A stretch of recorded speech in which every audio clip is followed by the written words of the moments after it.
What is going on, golf fans? It's your boy, GS Luke, here with our round 2 live stream for the Cognizant Classic. It was an absolute blast out there on the course today. Our exposure got off to a solid start as well. So excited to talk about all the action out here for this weekend. So first off, say hi as you guys get down here to the live stream, and also hit me with any questions that you've got for Friday. We're going to go through a weather report, some of the averages out there from today, get a little taste of what we saw over there on the first round, and how we can apply that over there to our next round of exposure. And then afterwards, go through some contest selection on DraftKings, also some lineup construction as well, talk about how to actually put together those lineups and put a bow on everything towards the end. And so we got Alan down there, Joseph, also Zach as well. Yeah, AM advantage for sure. We'll talk about that here in a second. What's going on? Jose, all of you guys down there, let's go ahead and hop on into this live stream. So if you take a look at the first versus second half, you'll see that two-stroke advantage that we just mentioned. It ended up being closer to like 1.7 shots between the morning and afternoon, which is kind of what you get down here in Florida. It's not always this extreme out here between morning and afternoon, but with the greens drying up, that always happens at this part of the state. You also had the winds kick up out there towards the second half. That's why you had such a big disparity with your scoring. So if we take a look at the observed weather, what you see here on Data Golf, the winds kicked up from about non-existent, maybe a little fresh breeze in the morning there between like 3 to 5 miles an hour, closer to 7 to 10 miles an hour towards the afternoon. So that's really what led to that big split over there, at least why it was like 1.7 shots. But the thing that I noticed out there on the golf course that you really didn't get an appreciation for, unless you were there like I was there in person, is there was a ton of dew on the ground in the morning. I was there at 7 a.m. sharp watching Clanton, Jordan Spieth out there. I wanted to be able to see all of their round. And for the first maybe hour and a half, 2 hours of play, my shoes were absolutely soaked.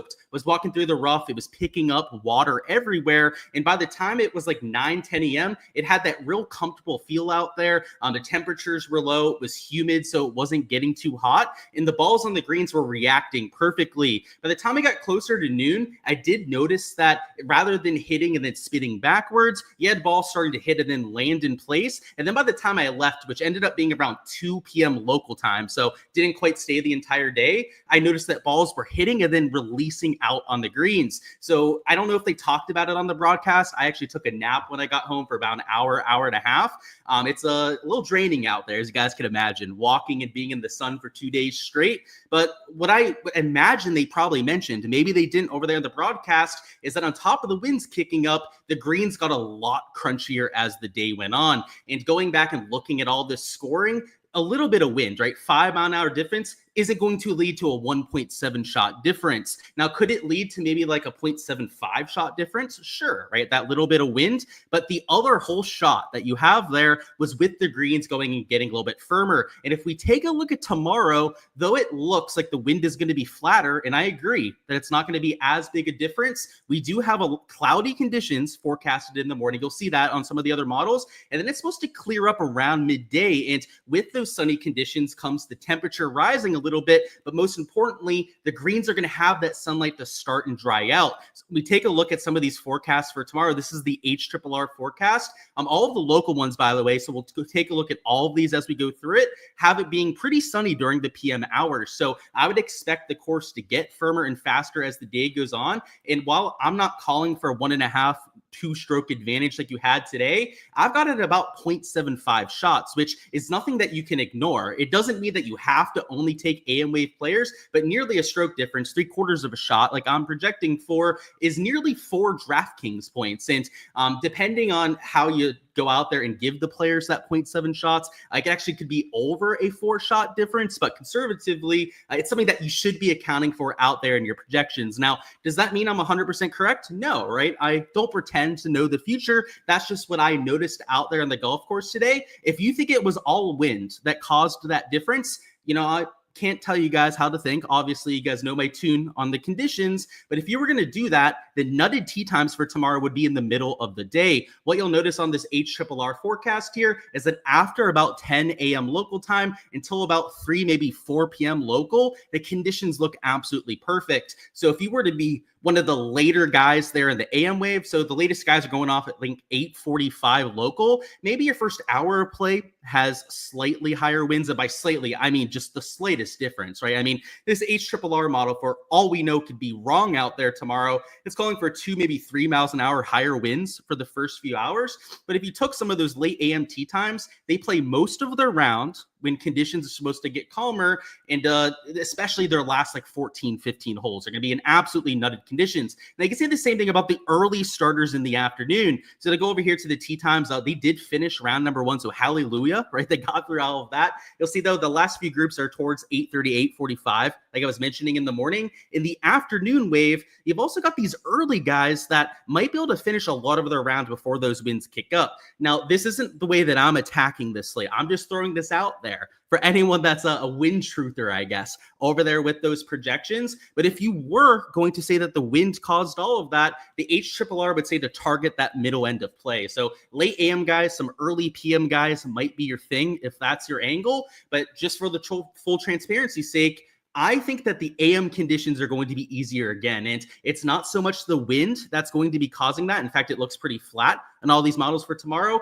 It's the receptiveness of the greens. Now, if we go through some of the other models on here, you'll see that some of them even think the winds are going to be higher in the afternoon. So the NEM is probably the most pronounced when it comes to this. But you'll see in the NEM, it has it going from 6, maybe 7 miles an hour in the morning, closer to 8, 9 in the afternoon, which is the slimmest of margins. So just as I mentioned before, we're not talking about a golf course going from calm to like 15 miles an hour sustained, right? We're talking about a golf course going from calm to slightly less calm on a lot of these models. So, and even today, right, going from about a 5 mile an hour sustained wind in the morning to about 10 in the afternoon, that's not a massive difference at all. So that's why I go out there and I shade towards those AM players. But, I've gotten this wrong before. I'll be the first one to say that over there with these live streams, is that a lot of times I get these right. I have a pretty good track record with it over the years, but that's the way I see it over there for Friday Showdown. So personally, in my lineups, I'm going to be going with at least 4 AM players in every single build.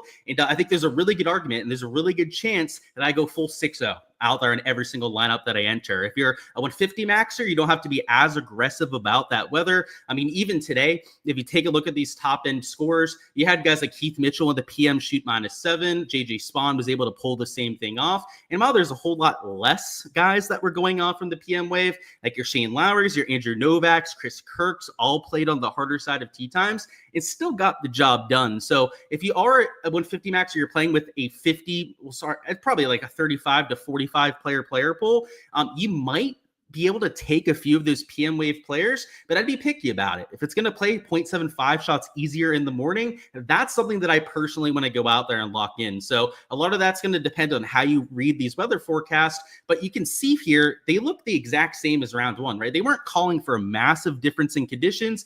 If it was going to be anything, it was like maybe a 2 mile an hour difference. So just something to consider out there from conditions is it might not have been the wind that caused all of that today. It could have very well been the actual receptiveness of the course. Other than that, it's your normal round 2 showdown slate. We're going to be taking a look at a lot of these shots gained metrics, doing a full deep dive on how the players actually got it done today. Because the key with round 2 showdown is play a weather edge if you have one. Game theory, always extremely important, but especially with a round 2 showdown slate, I think it's the best case for this is you take advantage of overreactions. It's only been an 18-hole sample size, one of the 4 rounds over here for this event. The guys that played fantastic today, that had the best tee to green metrics, are all going to be more popular than the guys that struggled. And there are going to be some of those guys that struggled, spun their wheels over there today that shoot something like -6, -7 tomorrow. So especially if they're an AM wave player, when I think conditions will be a little bit better, if they're showing me a glimmer of hope when it comes to these shots gained metrics, those are the kind of guys that I'm using for that game theory to try and differentiate myself to the rest of the field, and that are really going to win and lose you the slate when it comes to showdown. It's, not all the weather helps going through that. Going through game theory will help you in all that as well. But that's the main thing I'd say, the game theory right there. Like all of those are parts of the puzzle. How making a player pool is part of the puzzle as well. Like there's different parts, but the biggest part comes down to that game theory, especially for a round 2 showdown slate. Let me catch up on chat, see what's going on down there. What we're going to do for the next 5-10 minutes here is go through these metrics, any player deep dives that you guys want. Then we're going to do some contest selection and lineup construction on DraftKings. But let me see where we left off, and we'll do the little deep dive here, shall we? What's going on, the Peach? What's going on, Bradley? Burger Henley train, yeah, is moving along strongly, that's for sure. Of course, James, it's nice to be here in person. A lot of fun, that's for sure. What's going on, Jay Steele? What's going on, Big R Colts fan as well? If I have a website with tools to build a showdown model, how many rounds would I use and what are some of the spots I'd put weights on? I can't give you the exact absolute nuts out there, Big R Colts fan, but yeah, I think that's too broad of a question, right? You're asking me to build your model, what you're doing in your projections for you.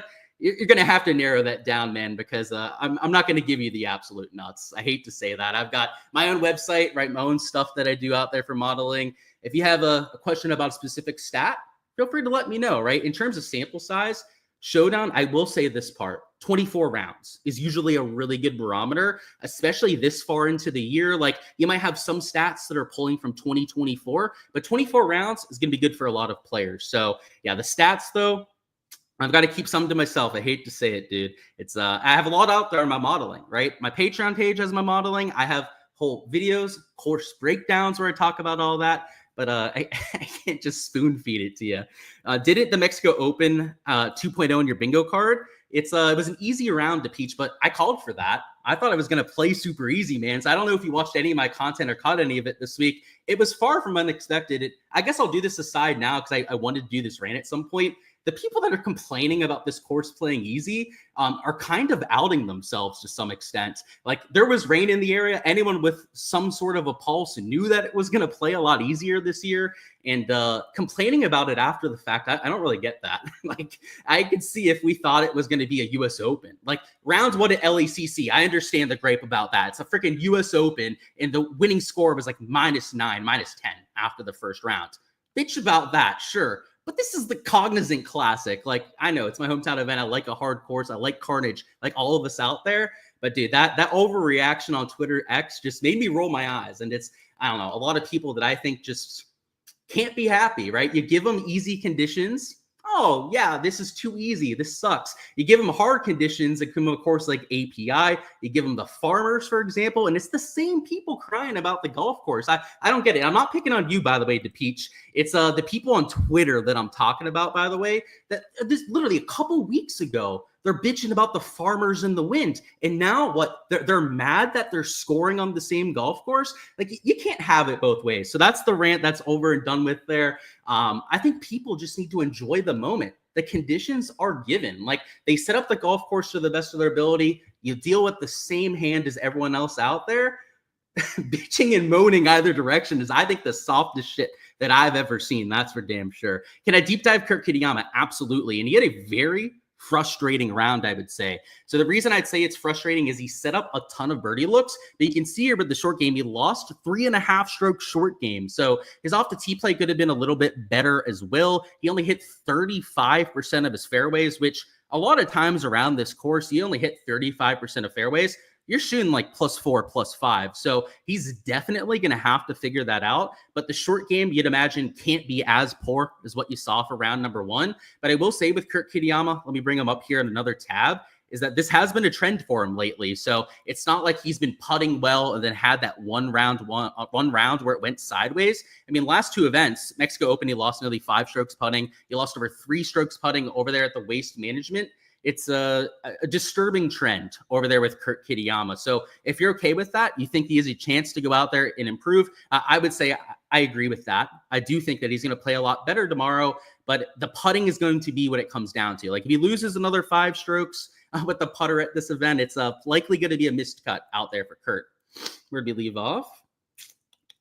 Good evening. Welcome on in. Go Cullet. I saw you talking to you over there in the Discord earlier. Hopefully you're having a good day. What's going on, Anthony? How do I feel like CT Pan, or do I feel like he's showing a glimmer of hope? He played okay, but couldn't putt at all. I think he hit the nail on the head there. He is an AMT time as well. He's in my player pool. So I already put up my projections on my site. My Patreon page has everything posted on there, but he's somebody that's due for some regression. So, I mean, we just mentioned it over there with the last play, right? Somebody that was losing a bunch of strokes to the short game. 2.5 strokes into the negative for CT Pan isn't something that's going to happen very often. And I will say that his putting lately hasn't been the best. So kind of like Kurt Kitayama, this isn't like a Denny McCarthy that lost a bunch of strokes putting and then wasn't able to do it today. The same thing like Kurt Kitayama. He lost over 5 strokes putting at Mexico. And then at Waste Management, I'm not sure what it is about these two players and then these two events when it comes to the putting, but it's the same exact stat profile. I mean, tee to green, it's not like it was otherworldly. I mean, look at this. He even lost off the tee, just like what you had there with Kurt Kitayama. But this kind of stat profile, these are like low-owned flyers. And a CT Pan, he'll be sub 10% owned. Kurt Kitayama, probably not sub 10%, but you're looking at sub 15% for sure out there in pretty much every single contest. So these kind of players, I wouldn't be using them as your core plays. These wouldn't be like 50% exposure guys at all, using them in lineups. These are the kind of players that you use in large field lineups to get different to the field. So personally, these are like 20, 25%ers when it comes to my kind of exposure. And because I am a ball striking truther, right, somebody that likes to play these guys that are hitting the ball well, I'll be getting to those kind of players for sure. Both of them are in my player pool. The difference between the waves, okay. Can we deep dive? Keith Mitchell seems to be coming together nicely to make a run. Yeah, dude, he just played beautifully today. I mean, -7 out there in the harder wave is going to be hard to go out there and beat. He gained with the both ball striking categories out more significantly when it came to the off the tee play. They gained to the 2 short game categories. You know, there's not really much we can nitpick here. I would say that he could have been a little bit better on approach, right? I guess if we're going to try and find something, I do worry though that the short game is going to come back to earth. So if he's going to go out there and he's going to shoot another -5, -6, it's not because he's going to be gaining 3 strokes short game again. Like that's highly unlikely for Keith Mitchell. It would be because he flips that approach play and gets that to 1.5, 2 strokes into the positive, which is well within his range of outcomes. One of the best iron players that we have on the PGA Tour, let alone like we have in this kind of field. So yeah, I don't really have much to say about Keith Mitchell other than he better keep punting it that way if he's going to shoot that low. Some Twitter heads will always find something to complain about. That's what I mean, man. Like, and I know you like a little bit of carnage to peach, but we don't got to bitch about the golf course every week, right? It's always something from people out there. And again, I'm not picking on you, man, right? I'm using you as an example, but like Colt said, people are going to find a reason to cry about things. And I have a feeling a lot of it is because of their exposure, right? Like they played this golf course like, oh, Honda's hard. I've got to play all the guys that are grinders. And because they have guys like Knapp at the top, guys that are scorers that played well, they're like butthurt about it or something. And now they're going to sit there and be like, oh, it's the golf course's fault. Oh, it's the PGA Tour's fault. Then I'm going out there and I'm not cashing in all my lineups. Suck it up. Come on, guys. Let's enjoy the golf ahead of us. It doesn't have to be about all that. You've been using 12 rounds. You think it's too short? Yes. So yeah, by the way, if you have any more questions of the modeling, I'll go over it. Just be specific, right? So that I can give you some advice. Yeah, 12 rounds is too short. So the reason I say that is that's 3 full events for players, some of which could be 6 events for, right? If they miss the cut every single time, it could be 6 missed cuts out there. 24 rounds is going to give you at least a few made cuts for everyone out there because you're going to have some slappies that missed their last 6 cuts. Like that's not uncommon out here in the PGA Tour. 24 rounds is going to help you out there. Yeah, the question, I don't know if it was really a question. What do I think the cut line is going to be? I saw you complaining about Eric Coleman. And honestly, I skipped your comment because I'm not going to go through just negative comments and read them here. It's a waste of my time. I really don't care about your negative comment. But what do I think the cut line will be? I didn't see your question there. It'd probably be like -5. I'd say that's probably the sweet spot. If it plays super easy again, which I have to think that the pins are going to be harder. I'll say that about course conditions. Like, with all that bitching, they are going to make the course harder. Like they're just not going to set it up easy like they did for today. So -5 is probably the answer for you there. It's the same people who have a 30 handicap who bitch. Yep. And it's also the snobs that have never worked a day in their life. And I'm not going to call out the person I'm thinking about in particular, but there's one person that every single week there's something they're crying about. And you've got to wonder if anything in their life is positive at that point. Because it's like they only find negative things to say. You're on fire? Yep.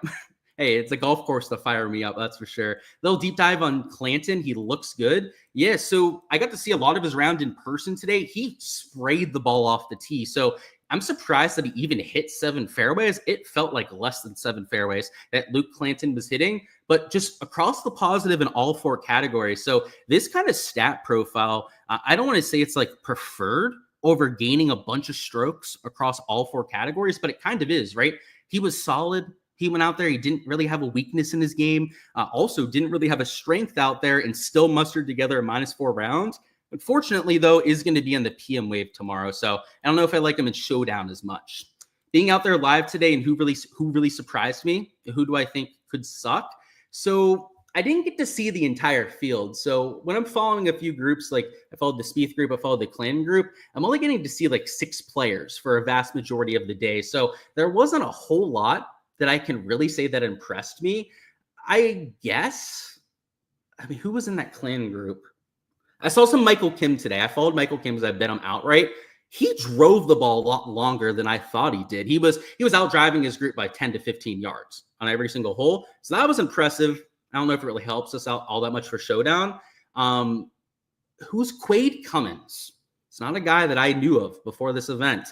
He's like 6'5", impressive wingspan. I'll say that much. They can't control the weather. With the wind, it would be different for sure, Benet. And my thought process is it's supposed to be calm all week. So I don't think it's ever really going to kick up. They know that it's going to be calm, that there's going to be scoring all 4 days. They've got to put easy pins at some point, right? It's not like they can go, oh, well, fuck it. We're just going to make them hard for all 4 days. There are only so many pin locations you can actually use at a golf course like this. So yeah, I'm right there with you, man.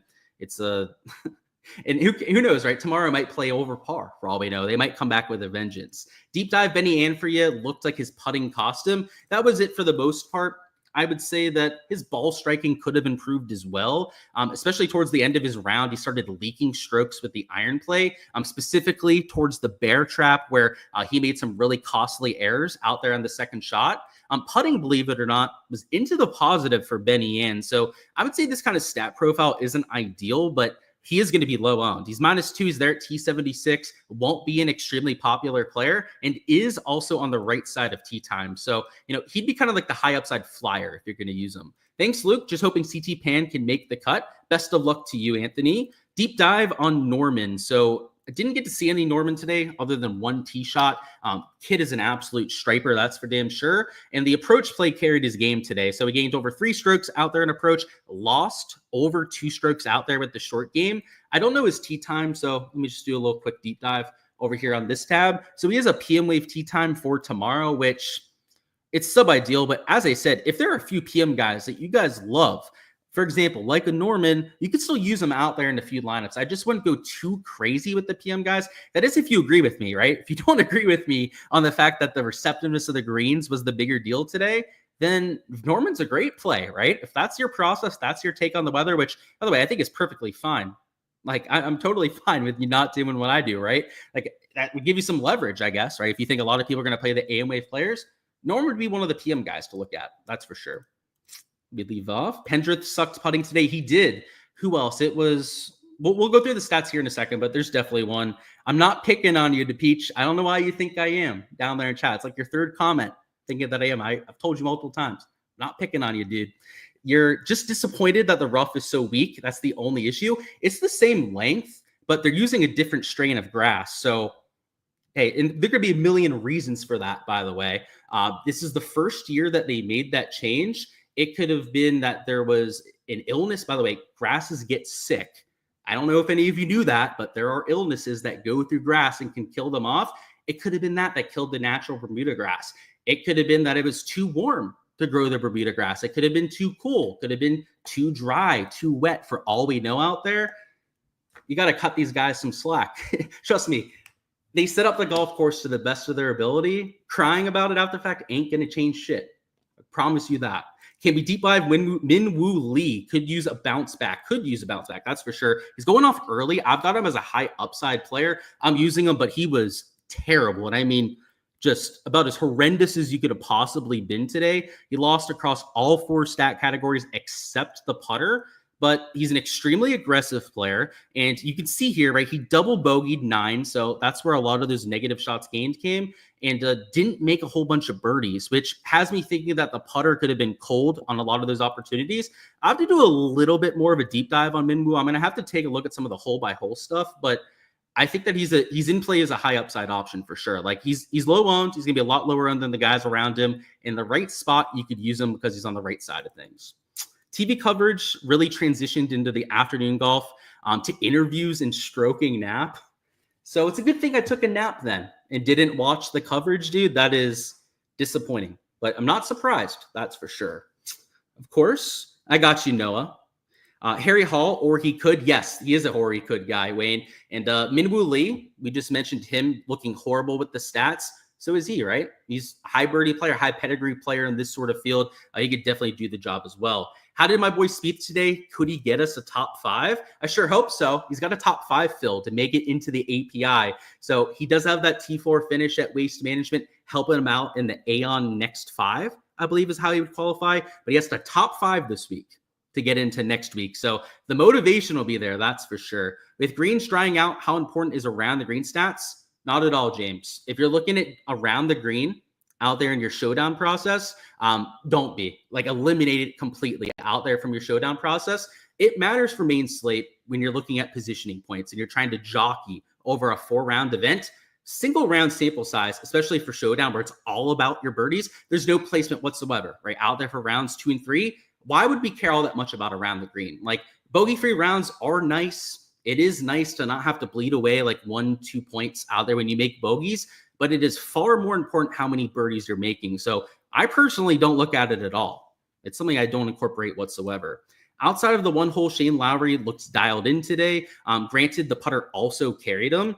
So yeah, I guess that would be the main concern for me out there with Shane Lowry. I've also got him as the highest owned player over there in the PM wave, partially because he's one of the only guys towards the top end of the pricing, your top end of the 9K range and 10K range players is in the AM wave. So 2 shots gained off with the putter is a little bit of a red flag, but he was positive in the other 3 categories. So this isn't the worst stat profile either, ever, I should say. The bigger issue would be the ownership. He's going to be 25, maybe 30% ownership out there in contest. If people are leaning into the AM wave like I am, I'm not sure how the field's going to play, by the way.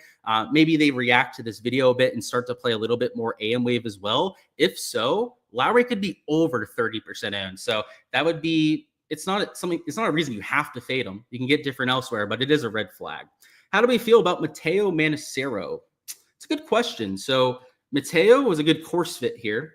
That's why I ended up playing him myself. But the stat profile, it leaves a lot to be desired. He's gaining in the 2 short game categories. He's losing with the 2 ball striking categories. Probably not the best setup stat-wise, but if he's low owned enough, if he's grading out well in your modeling and your projections, he's usable at lower ownership. Now, I don't have it off the top of my head, but yeah. You're from the Midwest. Your grass dies every year. Yep.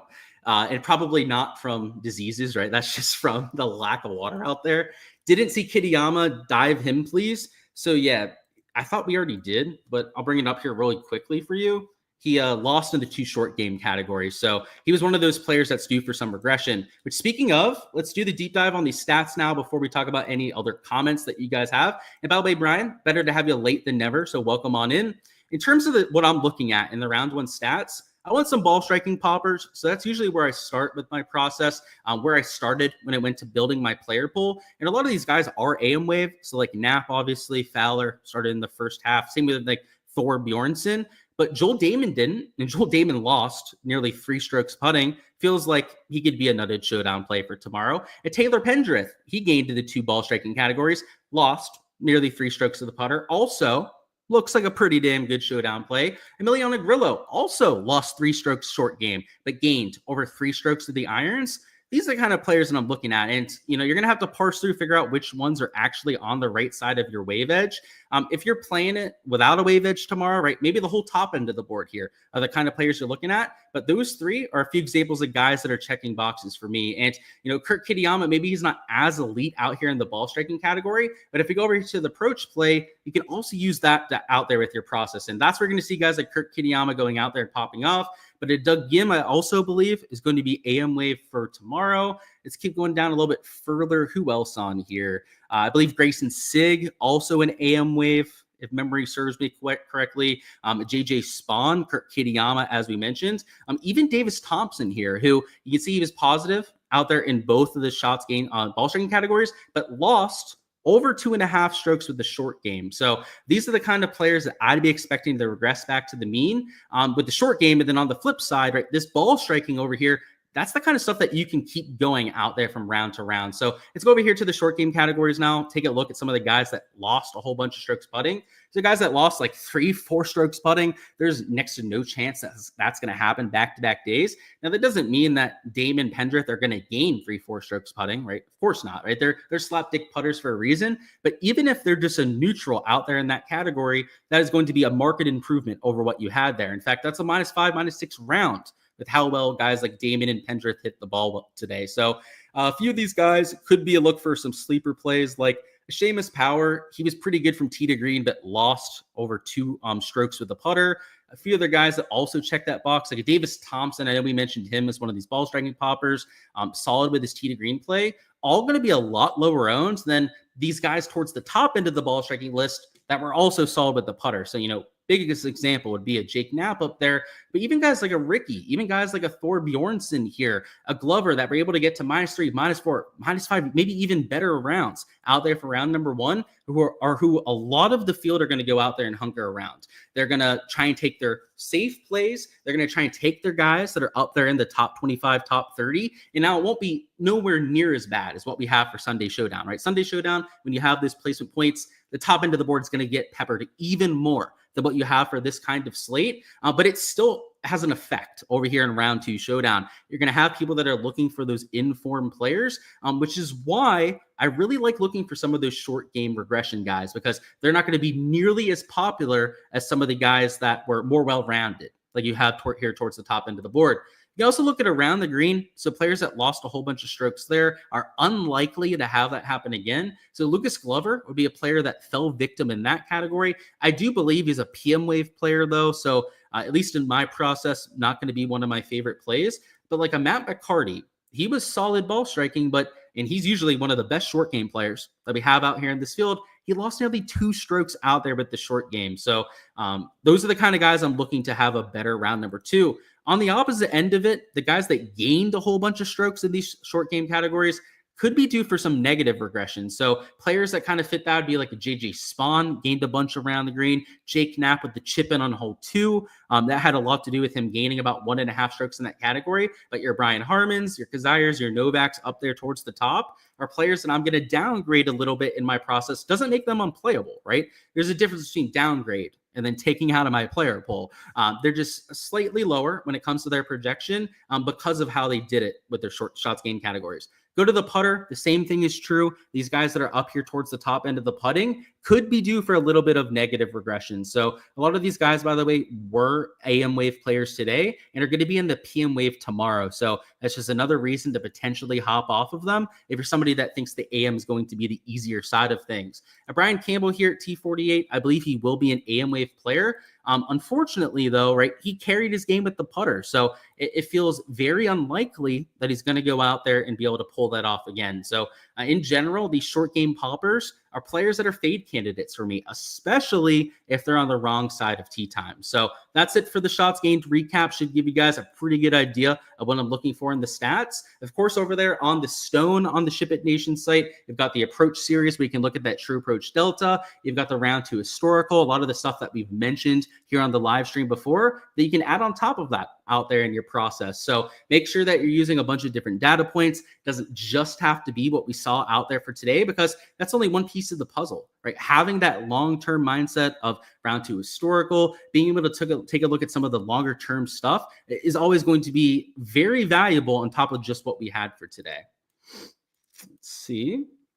Where'd we leave off?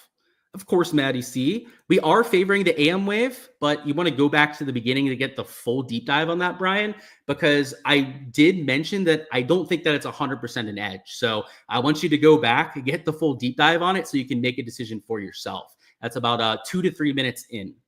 Rebrand the Spurdy Fest to the Gulf of Mexico Open.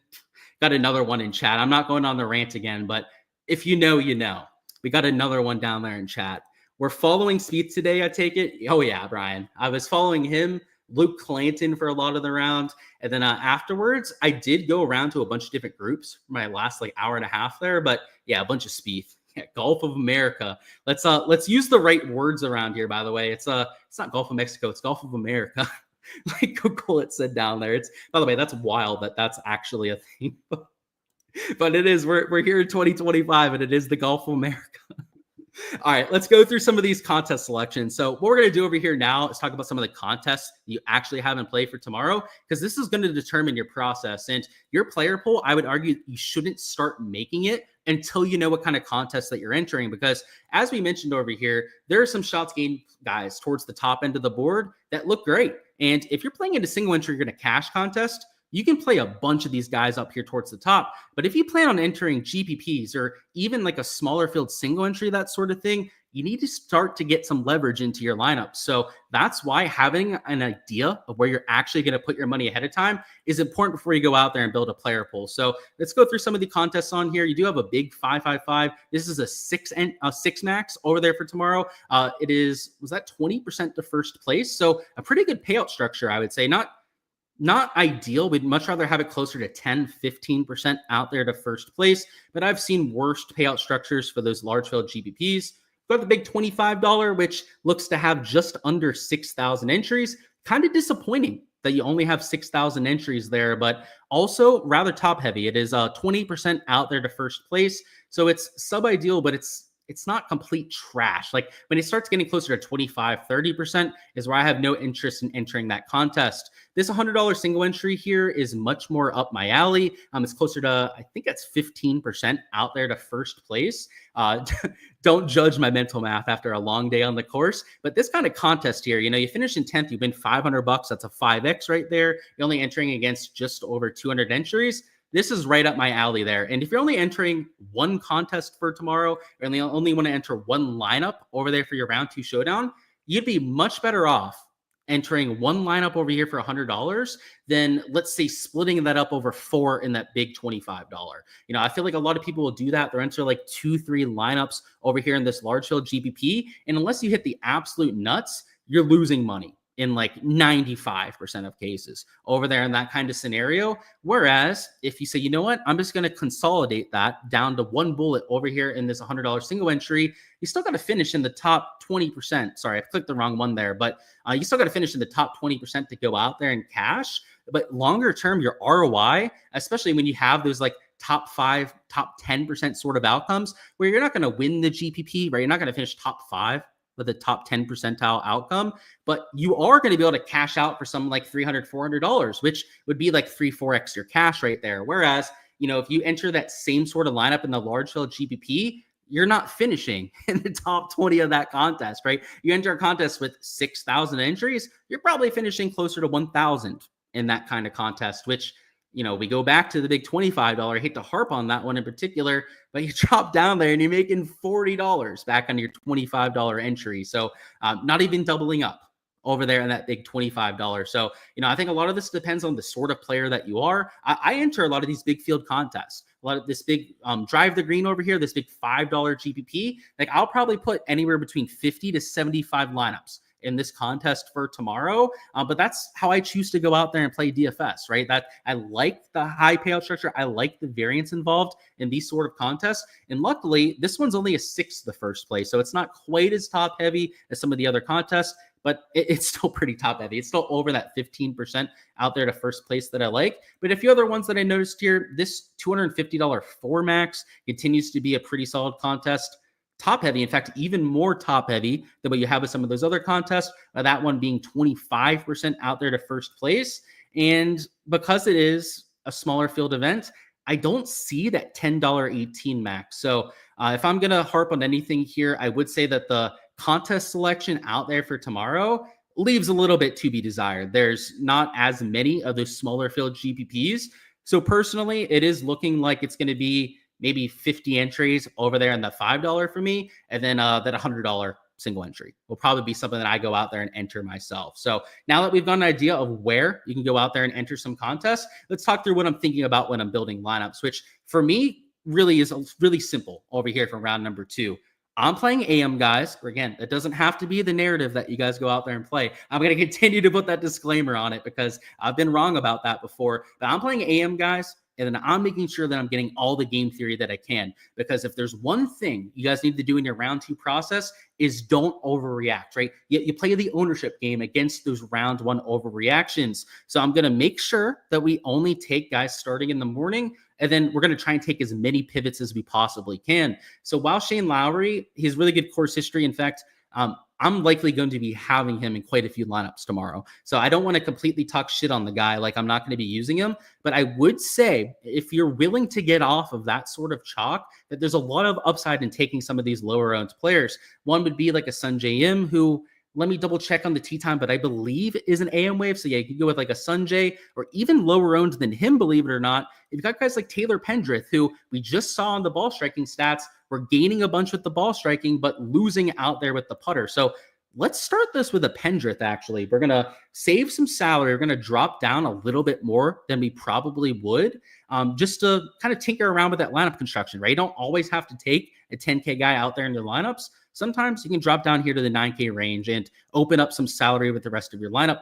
Let's throw in a Davis Thompson, another guy who was really popping with the ball striking, but that couldn't make a putt today. Also going to be on the AM side of tee times. Let's throw in a Kurt Kitayama here as well. Same sort of play, right? Tee to green was solid, but lost with the putter. So these 3 players here, they fit that same kind of description, guys that are due for some short game regression, and they're all lower owned than the players around them. Now, it's not drastically low owned in all the cases. Like even a Pendrith, I've got well over 15% owned. But guys like Thompson, Kitayama, they're starting to get closer to that 10% ownership mark. Whereas you've got guys around them like a Michael Kim, even a Jordan Spieth, that I have more popular than those sort of options. Like a Keith Mitchell, I've got at closer to 15, 16%. If we're going up here towards the top end of this 8K range, bottom end of the 9K, like if you got even guys like a Ben Griffin, for example, who I've got significantly more chalky than out there with these 2 players. So, if you want to start with a Shane Lowry up top, it's a pretty good idea to mix in guys like a Davis Thompson, a Kitayama,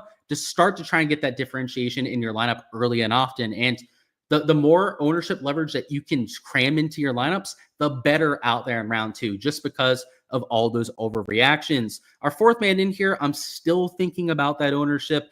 Hell, like an Alex Smalley Novak, I believe both of those guys are going to be on the proper side of tee times. But if I'm choosing between those 2 players, and I'm just confirming that on the other tab here. So yeah, they're both on the AM side. I've got Smalley, though, at single-digit ownership, whereas literally everyone around him, the 5 guys that are sandwiched around him in the pricing, I have it double-digit ownership compared to single digits for Smalley. So let's throw him in there because he'll be low owned and he's on the right side of tee times, right? With what I'm playing out there. You've got Austin Eckroat here as well, last year's champion, also an AM wave player.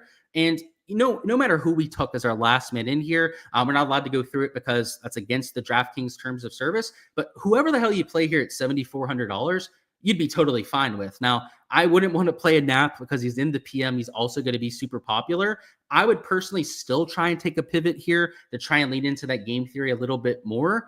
But because we've already taken a bunch of pivots in this lineup, it's not the end of the world if you want to get a little bit chalkier about it. In fact, if we started with a Lowry, but we still had all these pivots here, even in this kind of lineup, you could play whoever the heck you wanted to down here at $6,600, and you're going to get away with that in the large field GPP. Now, the added disclaimer is just because you can play chalk doesn't always mean that you should, right? Hence why I like to take this a little bit more differentiated approach. But I do want to mention that to show you that if there is a player that you want to take at some ownership, maybe closer to 15 to 25%, it's okay if you do it in moderation. I wouldn't make a habit of having 8 to 10 guys in your player pool that are all going to be over 20%.